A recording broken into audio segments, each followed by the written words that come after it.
দর্শক, বন্যা পরিস্থিতি আরো খবর জানাতে কুমিল্লা থেকে সরাসরি যোগ দিচ্ছেন আমাদের সহকর্মী জাহিদুর রহমান এবং একই সঙ্গে ব্রাহ্মণবাড়িয়া থেকে যোগ দিচ্ছেন প্রকাশ দাস। আমরা শুরু চলে যাচ্ছি জাহিদের কাছে। জাহিদ, আপনি এর আগের খবরে আমাদেরকে বাঁধের চিত্র দেখাচ্ছিলেন, এখন আপনি কোথায় অবস্থান করছেন, সেখানকার খবর কি?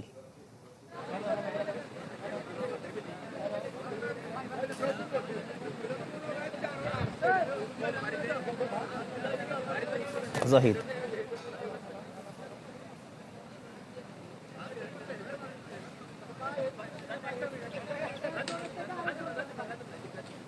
শাকিল, আমরা যেখানটা দাঁড়িয়ে আছি, গতকাল রাতে যেখানে ভাঙন সৃষ্টি হয়েছে, আমরা সেই এলাকাটায় আছি। আপনি দেখতে পাচ্ছেন, এটা আমরা রাতে যেটুকু পানি অনুগ্রহ কর্মকর্তাদের কাছ থেকে জেনেছিলাম যে এখানে 30 থেকে 40 ফুট ভেঙেছে, কিন্তু পর্যায়ক্রমে রাতের যে সময়টুকু, সেই সময়ের মধ্যে ইতিমধ্যে আপনার 2 থেকে 250 ফুট যে দৈর্ঘ্য, সেটা কিন্তু এই রাস্তাটা ভেঙে গেছে, প্রতিরক্ষা যে বাঁধ সেটুকু ভেঙে গেছে। এবং এখান দিয়ে পানি কিন্তু 3টি ইউনিয়ন, যেটা বুড়িচং উপজেলার পীরযাত্রাপুর, 16 নং এবং সদর ইউনিয়ন, সেখানে কিন্তু গিয়েছে। এবং অনেক মানুষ, আমরা যেটুকু জানতে পেরেছি যে আপনার তারা ঘরে অবস্থান করছেন, তারা এখনো বিভিন্নভাবে এলাকার লোকজন তাদেরকে বের করে নিয়ে আসার চেষ্টা করছেন। পাশাপাশি আমরা এটুকু তথ্য নিশ্চিত হয়েছে যে রাত্রে যখন ঘটনা ঘটে তারপর থেকে কিন্তু স্থানীয় এলাকার লোকজন অনেকে বাসা থেকে বের করে নিয়েছে এবং অনেকেই খোলা আকাশের নিচে অবস্থান করছেন এবং তীরের যে প্রতিরক্ষা বাঁধ গোমতীর, সেখানে তারা অবস্থান করছেন। এবং এখানে উভয় পাশে আমরা দেখতে পাচ্ছি উৎসুক জনতারও ভিড় আছে। কিন্তু আবার কিছুক্ষণ আগে আমরা দেখতে পেয়েছি অনেকে তাদের যে ঘরের মধ্যে সম্বলটুকু ছিল সেটুকুও কিন্তু তারা আসলে এখন পর্যন্ত নিয়ে আসার চেষ্টা করছেন। তবে একটা সমস্যা কিন্তু এখন পর্যন্ত রয়ে গেছে, যে আপনারা, আমরা যেটুকু দেখতে পেয়েছি, এইখানে যারা বাসিন্দা রয়েছেন 3টি গ্রামের, তারা কিন্তু খাদ্য সংকটে পড়েছেন। এখন গতকালকে রাত থেকে এখন পর্যন্ত তারা না খেয়ে এসে রয়েছেন, আমরা সেটুকু তাদের কাছ থেকে জানতে পেরেছি। এবং এখানকার লোকজন যারা, তাদের সাথে আমরা যখন কথা বলি, তারা বলছেন যে আসলে গতকালকে রাতে কিন্তু আমরা এমনটা ধারণা করিনি যে রাতের মধ্যেই আমাদের এই ঘর থেকে বের হয়ে আসতে হবে। রাতের মধ্যে যখন রাত 11:15টার দিকে বুড়িচং উপজেলা 16 ইউনিয়নের যে বুরবুরিয়া গ্রাম, সেই বাঁধটি ভেঙে যায়, ঠিক তখনই কিন্তু আপনার এখানকার মানুষজন আসলে যারা ঘরে ছিল তারা বের হয়ে আসেন এবং তাদের যেই পরিবেশ সেটা নিয়ে কিন্তু তারা আসলে সড়কের মাঝে অবস্থা এবং নিকটাত্মীয় যারা আছেন তাদের সেখানে বাড়িতেও চলে যান। তবে এক্ষেত্রে আমরা দেখেছি মানুষের মধ্যেও কিন্তু বেশ দুর্ভোগ তারা পোহাচ্ছেন গতকাল রাত থেকে। এবং তাদের সাথে যখন আমরা কথা বলি, তারা যেটুকু বলছেন যে গত 4-5 দিন ধরে তারা আসলে এই যে অতিবৃষ্টি এবং আপনার ত্রিপুরা থেকে যে পানি বাংলাদেশের অংশে কুমিল্লা গোমতী নদী হয়ে এসেছে, সেই পানি নিয়ে কিন্তু তারা একটা শঙ্কায় ছিল। আসলে যেসব জায়গা গোমতী নদীর ঝুঁকিপূর্ণ এলাকা ছিল, সেই সব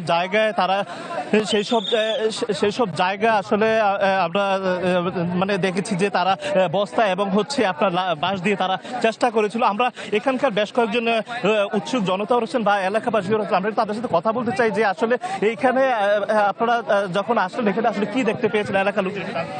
কি বুঝে নাই, আমি তো আসছি মাত্র, আসার পর দেখতেছি যে পরিস্থিতি খুবই খারাপ, যে এত পরিমাণ স্রোত, মনে হয় না যে এই এলাকার মানুষ মানে থাকতে পারবে।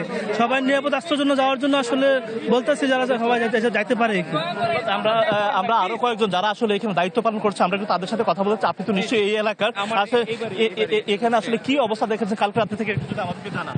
কাল রাত থেকে আমি প্রথমত আমরা এদিক দিয়ে একটা চিকন আকারের ছিদ্র ছিল আর কি, সেই ছিদ্র থেকে সুড়ঙ্গ অবস্থায় পানি বহমান ছিল।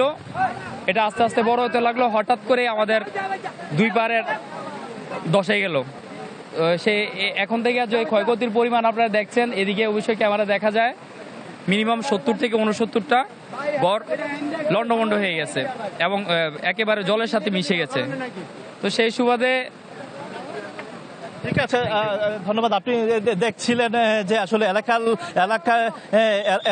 এলাকার লোকজন যেটা বলছিলেন যে আসলে যখন এই ছিদ্র থেকে 30-40 ফুট ভেঙে যায়, আসলে এই সময় তীরের পাশে যে 70 থেকে 80টি বাড়ি ছিল, সেটাও কিন্তু মুহূর্তের মধ্যেই লন্ডভন্ড হয়ে যায়। এবং আমরা তাদের সাথে কথা বলে যেটুকু জানতে পেরেছি যে আসলে এখানে তারা রাত্রে যখন অবস্থান করেছিল, তখন যখন ভেঙে যায়, তখনও কিন্তু আপনার বিভিন্নভাবে তারা চেষ্টা চালিয়ে যাচ্ছিল যে আসলে কিভাবে প্রতিরোধ, কিন্তু সেটা আর হয়ে ওঠেনি এবং রাতের মধ্যেই তারা আসলে ভেঙে যাওয়া তীরে এসে উঠতে হয়েছে। তো এই ছিল কুমিল্লা থেকে সর্বশেষ। শাকিল। যে জাহিদ, খুবই খারাপ অবস্থা আমরা দেখতে পাচ্ছি। আপনাকে ধন্যবাদ আমাদের সঙ্গে যুক্ত হওয়ার জন্য। আপনি সাবধানে থাকবেন।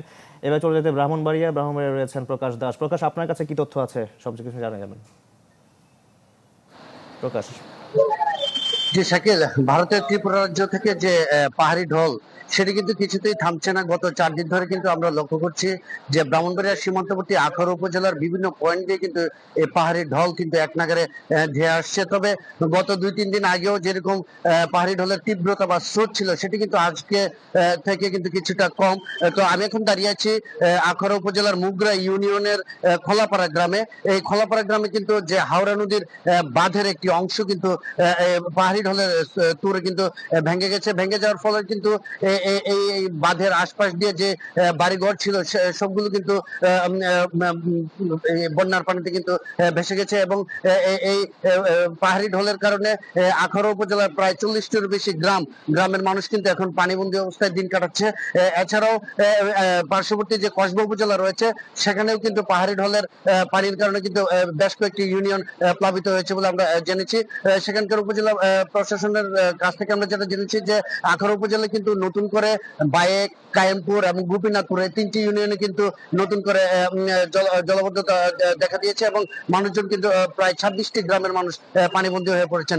তো সব মিলিয়ে আমরা যেটা বলতে পারি যে পাহাড়ি ঢলের কারণে যে আখাউড়া এবং কসবা উপজেলার প্রায় 60টিরও বেশি গ্রামের প্রায় 2000-এর মতো পরিবার কিন্তু পানিবন্দী অবস্থায় দিন কাটাচ্ছে। এছাড়াও জেলা প্রশাসক কিন্তু বিভিন্ন দুর্গত এলাকা পরিদর্শন শেষে কিন্তু জানিয়েছেন যে তাদের যারা দুর্গত রয়েছে তাদের সহায়তা কিন্তু 15 মেট্রিক টন চাউল এবং 5 লক্ষ টাকা অর্থ সহায়তা বরাদ্দ করেছে, যা ইতিমধ্যে তাদের মধ্যে কিন্তু বিতরণ কাজ চলছে। এছাড়াও পানি উন্নয়ন বোর্ডের নির্বাহী কর্মকর্তা জানিয়েছেন যে হাওড়া নদীর যে পানি রয়েছে সেটি কিন্তু আজকে কিছুটা কমতে শুরু করেছে। আজকে প্রায় 4 সেন্টিমিটারের মতো পানি কিন্তু কম প্রবাহিত হচ্ছে। এতে করে ধারণা করা হচ্ছে যে যদি বৃষ্টি না হয় তাহলে কিন্তু বন্যার পানি আস্তে আস্তে কমে আসতে পারে। জি শাকিল। জন্য দর্শক, বন্যা পরিস্থিতির খবর জানাতে কুমিল্লা এবং ব্রাহ্মণবাড়িয়া থেকে যুক্ত হয়েছিলেন আমাদের সহকর্মীরা। 100% কপার কন্ডেন্সারে তৈরি ভিশন ফ্রিজ, তাই গুণে মানে অটুট থাকে বছরের পর বছর। দর্শক, বন্যা পরিস্থিতি আরো খবর জানবো। মৌলভীবাজারের বন্যা পরিস্থিতির খবর জানাচ্ছেন আব্দুর রব এবং একই সঙ্গে রাঙামাটি থেকে যোগ দিয়েছেন আমাদের আরেক সহকর্মী জিয়াউল হক। আমি চলে যাচ্ছি আব্দুর রবের কাছে। আব্দুর রব, আপনার কাছে আর কি তথ্য আছে? সবশেষ আপডেট কি? মৌলভীবাজার আসলে বন্যা পরিস্থিতি এক ধরনের অবনতির দিকে যাচ্ছে ক্রমান্বয়ে। যদিও মৌল নদীর পানি বিপদসীমার অনেক উপরে রয়েছে, 115 সেন্টিমিটার উপর দিয়ে রয়েছে চাঁদনীঘাট পয়েন্টে, এবং রেলওয়ে ব্রিজে রয়েছে 35 সেন্টিমিটার, এবং উপরের দিকে পানি কিছুটা হলে কমছে, এটা একটা আসার কথা।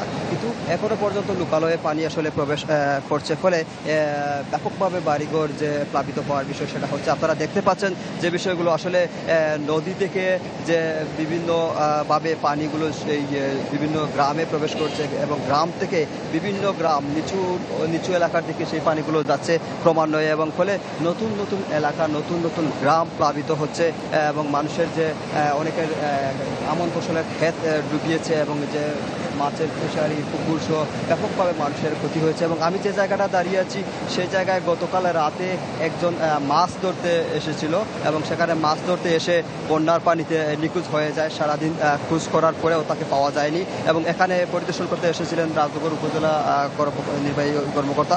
ওনার সাথে আমাদের কথা হয়েছে, তিনি আমাদের জানিয়েছেন যে এখন পর্যন্ত কিছু কিছু জায়গায় ওনারা পৌঁছাতে পারেনি পানির প্রবল পানির কারণে, এবং বেশি এফেক্টেড হচ্ছে রাজনগর উপজেলার কামারচাক ইউনিয়ন। সেখানে আজকে তারা সেনাবাহিনীর সহায়তা এবং সেনাবাহিনীর সহযোগে সেই এলাকায় যাবেন, এবং মানুষকে যে ত্রাণ তৎপরতা বা খাদ্য যে সহায়তা সেগুলো দিবেন, এরকমটা আমাদের জানিয়েছেন। পাশাপাশি এই অঞ্চলে আমরা দেখেছি যে সরকারি ত্রাণ তৎপরতা একেবারে অপ্রতুল, বরং যে বেসরকারি বা ব্যক্তি উদ্যোগে অনেকে যে ত্রাণ তৎপরতা দিচ্ছেন সেটা অনেকেই দিচ্ছেন, এবং এইভাবে আসলে স্বেচ্ছাসেবকরা এবং তরুণরা আসলে এই বন্যার সময়।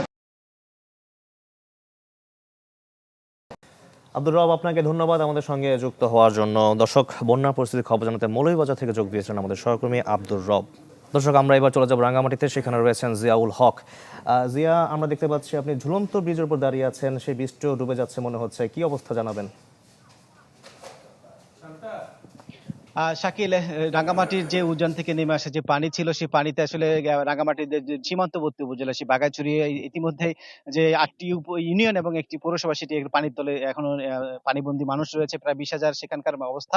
আর এই কাপ্তাই হ্রদের পানি বৃদ্ধির ফলে রাঙ্গামাটির যে একমাত্র ঝুলন্ত সেতু, যেটাকে বলা হয় সিম্বল অফ রাঙ্গামাটি, রাঙ্গামাটিকে পরিচিত করে এই ঝুলন্ত সেতু, সেটি গতকাল সন্ধ্যার পর থেকে আস্তে আস্তে পানি বৃদ্ধি পাচ্ছিল। এবং সেটা আমরা যে সকালবেলা যখন এসেছি কিছুক্ষণ আগে, সেখানেও দেখেছি যে অল্প অল্প করে পানি বৃদ্ধি পাচ্ছে। এখন পর্যন্ত যে অবস্থা, প্রায় 6 ইঞ্চি থেকে 8 ইঞ্চি, কোথাও কিন্তু 1 ফিট পানি এটাতে ডুবে আছে।